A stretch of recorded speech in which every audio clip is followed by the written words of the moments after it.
अस्सलाम वालेकुम। आज हम बात करेंगे इजदिवाजी जिंदगी पर कुरान ए मजीद की रोशनी में। अल्लाह ताला का इरशाद है, और ये अल्लाह की निशानियों में से है कि उसने तुम्हारे लिए तुम ही में से जोड़े बनाए ताकि तुम उनसे सुकून हासिल करो। निकाह क्या है? निकाह एक मर्द और एक औरत के दरमियान शरई गवाहों की मौजूदगी में अल्लाह के नाम पर किया गया एक मुआहिदा यानी अग्रीमेंट है। ये वो पाकीज़ा रिश्ता है जो अल्लाह के नाम पर शुरू होता है। जानवर पर अल्लाह का नाम ना लिया जाए तो वो हराम है। इसी तरह मर्द और औरत के दरमियान अल्लाह का नाम आएगा तो औरत हलाल होगी, वरना दोनों का मिलना एक दूसरे के साथ हराम होगा। कुर्बान जाए इस परवरदिगार के नाम पर कि जिसका नाम इतनी बरकतों वाला है। अल्लाह के नाम पर औरत मर्द पर हलाल होती है, मर्द औरत के लिए हलाल होता है। तो इस शादी खाना आबादी में इस अल्लाह को ना भूलें जिस परवरदिगार की वजह से दोनों मियाँ बीवी बने। निकाह से पहले दोनों एक दूसरे के लिए गैर महरामद, लड़के के लिए लड़की को देखना हराम, लड़की के लिए लड़के को देखना हराम। इतनी अजनबियत दूरी थी।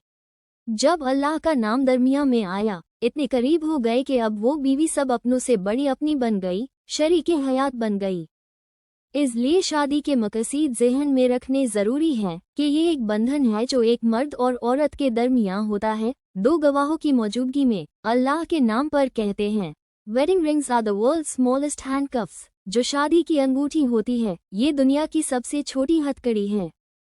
दोनों एक बंधन में बंध जाते हैं। कुरान मजीद में अल्लाह ताला फरमाते हैं, अन-निसा 21, और वो तुमसे एक पक्का अहद ले चुकी हैं, कमिटमेंट ले चुकी हैं।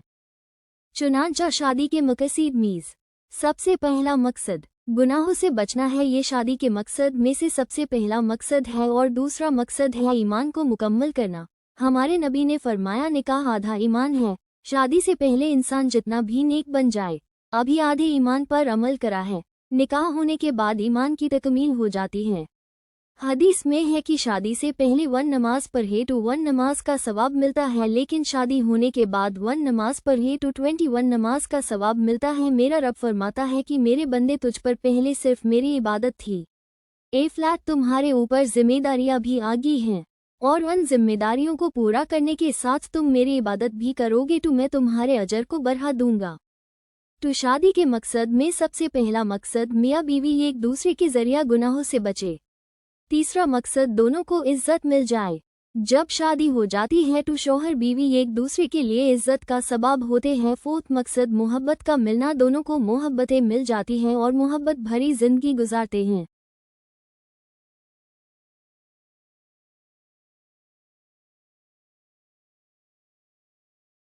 शादी का दूसरा मकसद है शरीक हयात का मिलना। इंसान जिंदगी के उतार चढ़ाव में एक साथी पा लेता है जो उसके साथ मिलकर गेमों का बोझ उठाए। तीसरा मकसद है दोनों को इज्जत मिल जाती है, दोनों एक दूसरे के लिए इज्जत का सबब बनते हैं। फिर चौथा मकसद है मोहब्बत का मिलना। दोनों मोहब्बत भरी जिंदगी गुजारते हैं। फर्काता मकसद औलाद का होना, ये इंसान की फितरी ख्वाहिश होती। और सातवां मकसद होता है पुरसुकून जिंदगी गुजारना। कुछ लोगों की ख्वाहिश होती है कि कोई तकलीफ हाय ना हो, कोई परेशानी ना हो जिंदगी में। ये काफिर की सोच। हम तो यहाँ इम्तिहान देने के लिए ही आए हैं, फिर परेशानियाँ तो उठानी हाय पड़ेगी।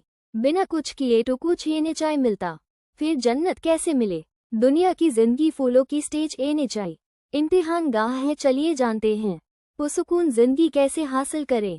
सबसे पहले कुरान की बातें सुनते हैं। अल्लाह ताला फरमाता है कि शौहर बीवी के लिए निशानी है, बीवी शौहर के लिए निशानी है। मियाँ बीवी का रिश्ता बहुत नाजुक होता है, इसीलिए सूरह निसा में अल्लाह ताला ने बार बार कहा है, अल्लाह से डरो, अल्लाह से डरो। अगर बंदे के दिल में अल्लाह का डॉक्टर ना हो तो वो जाहिर में सच्चा भी बना होता है और दूसरों की दिल आजारी भी करा होता है। इसीलिए अल्लाह ताला ने फरमाया, तुम मखलूक का ख्याल मत रखो, तुम्हारा मामला अल्लाह के साथ है जो दिलों के भेद जानता है। Allah is the witness to all thoughts, intentions और एक्शन। तुम जो करे हो, तुम्हारी क्या नीयत है, अल्लाह उसको जानता है। और अल्लाह ताला ने तुम्हारे दरमियान मोहब्बत पैदा कर दी। शौहर और बीवी को एक दूसरे से फिजिकल और इमोशनल दोनों TRAH की मोहब्बत होती। इसीलिए शौहर बीवी ऑल सीजन फ्रेंड्स, हर मौसम के दोस्त होते हैं।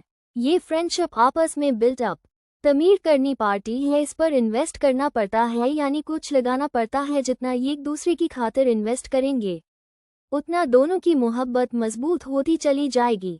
ये एक दूसरे को टाइम देना, स्पॉट देना, ये एक दूसरे के काम करना, ये एक दूसरे की ज़रूरियत जिंदगी में दिलचस्पी लेना, इससे शादी का बंधन मजबूत होता है। यूँ समझ लें कि शौहर बीवी का इमोशनल बैंक अकाउंट होता है। जितना वो उसके अंदर इनपुट डालते रहते हैं उतना ही दोनों की जिंदगी पुरसुकून होती है।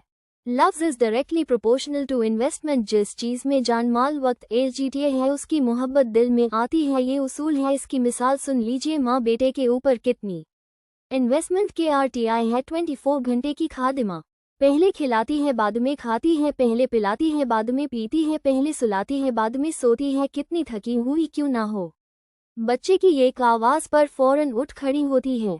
तो जब माँ बेटे को दूध पिलाती है, उसकी केयर करती है, लुक आफ्टर देखभाल करती है, इतना उस पर इन्वेस्टमेंट करती है तो बच्चे की मोहब्बत भी उसके दिल में आ जाती है। इतनी टची जज्बाती होती है, अपनी तकलीफ गवारा कर लेती है, बच्चे की तकलीफ उससे गवारा एने चाहिए होती। इंसान टू इंसान, जानवर भी अपने बच्चे को लेकर कितनी प्रोटेक्टिव होती हैं।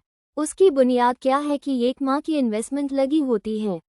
फ्लैट ये एक माँ का बेटा हो, उसको लेकर फौरन किसी और के हवाले कर दे, जहाँ ये एक दूसरे के खातिर कुर्बानियाँ देने चाहिए होती, वरना रिश्ता कमज़ोर हो जाता है। अपने शौहर के लिए अगर सास जालिम भी हो तो सब्र कर ले, कल आपको अल्लाह इसका अजर देगा।